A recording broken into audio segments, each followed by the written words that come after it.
Penyelenggaraan Piala Asia semakin dekat.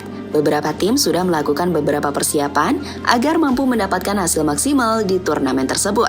Salah satunya adalah Indonesia. Indonesia kini tengah berada di Turki untuk melakukan persiapan. Di antaranya adalah dengan melakukan beberapa uji coba. Namun sebelum itu, banyak dukungan yang diberikan, termasuk salah satunya dari timnas Belanda.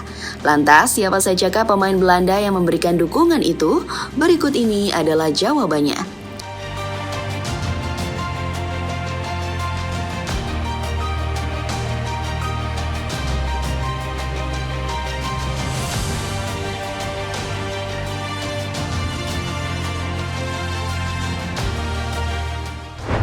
Ya, sejak dulu Belanda selalu ada hubungannya dengan Indonesia. Dan kali ini hubungan kedua negara itu melibatkan sepak bola.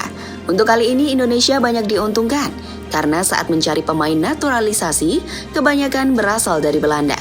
Contoh pemain asal Belanda yang sudah membela timnas adalah Mark Klok, Shane Patinama, Ivar Jenner, hingga Rafael Struijk. Pemain-pemain itu akan ketambahan Jay Etzes, Nathan Joan, dan Ragnar Oratmangun. Mereka baru menjalani proses naturalisasi untuk pindah kewarganegaraan dari Belanda menjadi Indonesia.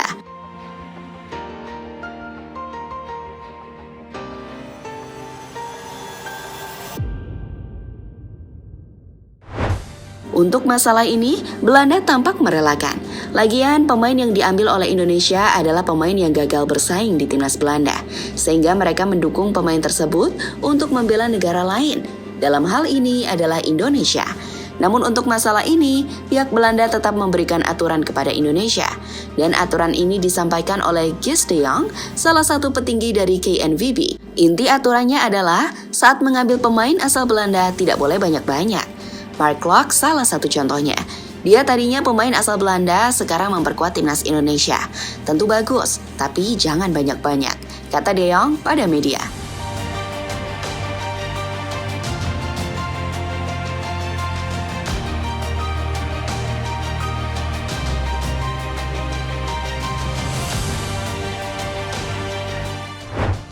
Kini setelah hubungan kedua negara semakin dekat, Belanda ternyata tahu Indonesia akan bermain di ajang Piala Asia.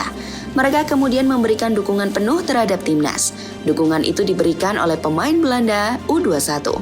Di antara pemain tersebut adalah Ian Maatsen, pemain Chelsea yang ternyata juga memiliki darah keturunan dari Indonesia. Hello Indonesia, my name is Ian Maatsen. My name is Ref Vandenberg. My name is Noel Hyde. My name is Difadench. Cheers and good luck in the Asian Cup. Cheers and good luck in the Asian Cup. Good luck in the Asian Cup. Good luck in the Asian Cup.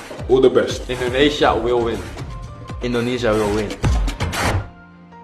Misi berat Indonesia di Piala Asia.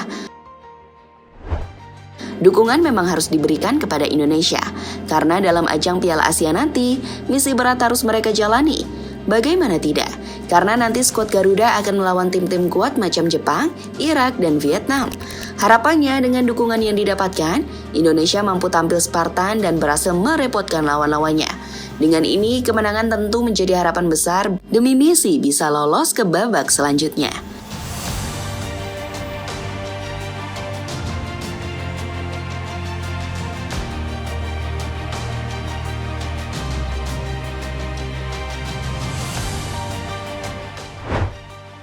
Indonesia menargetkan lolos ke babak 16 besar. Pada ajang Piala Asia nanti, Shin Tae-yong menargetkan Indonesia bisa lolos sampai ke babak 16 besar. Sebuah target yang cukup sulit. Namun pelatih asal Korea Selatan itu optimis dengan syarat mendapatkan dukungan dari fans di tanah air. Persiapan kita targetnya 16 besar. Untuk itu saya dan seluruh pemain akan berusaha maksimal dan berjuang keras. Indonesia secara ranking FIFA juga paling rendah di antara ketiga tim lainnya. Namun dalam sepak bola, apapun bisa terjadi. Kita juga mohon doa dan dukungan seluruh fans, pendukung, dan rakyat Indonesia agar kami meraih hasil terbaik di Piala Asia 2023, kata Shin Tae-yong pada situs resmi PSSI.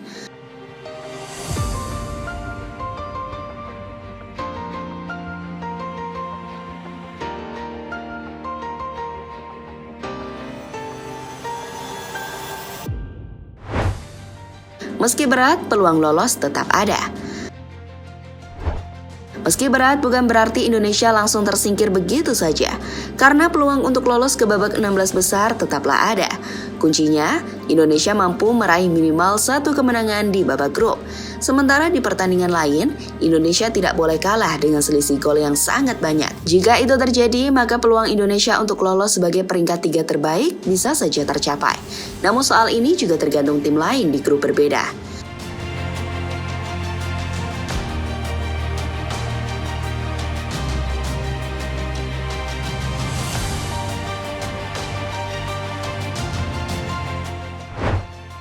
Ujian berat bagi Shin Tae-yong dengan pemain pilihannya. Sebelum Piala Asia digelar, Shin Tae-yong mendapatkan banyak kritikan dari pengamat sepak bola. Kritikan itu membahas soal keputusan STY yang tidak memanggil beberapa nama pemain, termasuk Lily Pali. Pelatih asal Korea Selatan itu malah memilih pemain lama seperti Dendi, Dimas Derajat hingga Egy Maulana Fikri. Dengan begitu, maka itu adalah tantangan Shin Tae-yong apakah mampu memberikan yang terbaik atau tidak. Jika gagal, maka siap-siap saja. Posisinya sebagai pelatih timnas bakal terancam karena gagal memberikan yang terbaik untuk timnas.